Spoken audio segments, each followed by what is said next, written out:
ही चटणी बनवली आहे मी. तेल टाकलं, मोहरी, जिरं, मिरची, कांदे आणि टमाटर ही चटणी केलेली आहे. पाणी टाकून बेसनचा घोळ बनवत आहे. आपली चटणी तयार झालेली आहे. आता आपण पातळवाला बेसन टाकूया. बेसनाला उकळी येईपर्यंत शिजून घेऊया. आंबटपणा यावं म्हणून मी थोडं दही टाकते आहे. आपलं हे बेसन छान शिजून तयार झालेलं आहे. आपण आता भाकर बनवायला सुरुवात करूया. त्यासाठी गरम पाणी करायला ठेवलेलं आहे. त्यामध्ये थोडं मीठ टाकायचं आहे. ज्वारीचं पीठ घेते आहे. थोडं आता आपण इथे पण मीठ टाकायचं आहे पिठामध्ये आणि हे साधारण गरम करायचं आहे पाणी आणि हे थोडं थोडं करून आपल्याला मिक्स करायचं आहे. याला गरमच पाणी त्याला लागते. थंड्या पाण्याने भाकर व्यवस्थित बनत नाही. ह्या भाकरीच्या पिठाला अशी भिजवत आहे. याला थोडं थोडं पाणी घेऊन भिजवायचं. खूप घट्ट पण नाही आणि खूप पातळही नाही.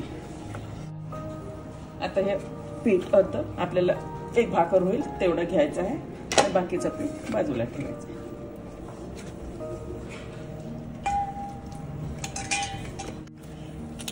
मऊसूत होईपर्यंत आपल्याला मळायचं आहे. याला पीठ झालेलं आहे. आता हे गोल गोल करायचं छान. आणि मी इथे थोडंसं पीठ घेते. गरम करायचं आहे. इथे थोडं पीठ टाकायचं आहे. नंतर आपल्याला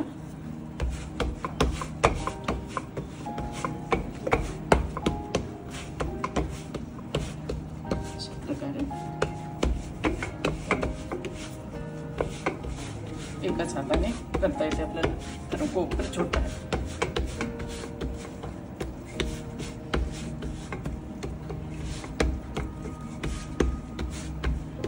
ह्या भाकरीला लाटता पण येते आपल्याला आणि हाताने करण्यात खूप छान वाटते भाकर लाटण्यापेक्षा.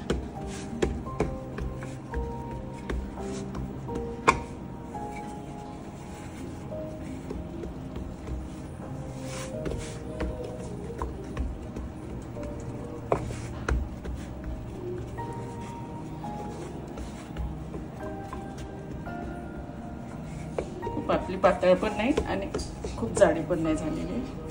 चला आता आपली भाकर तयार झालेली आहे. टाकते. आता आपल्याला पाणी लावायचं आहे. इथून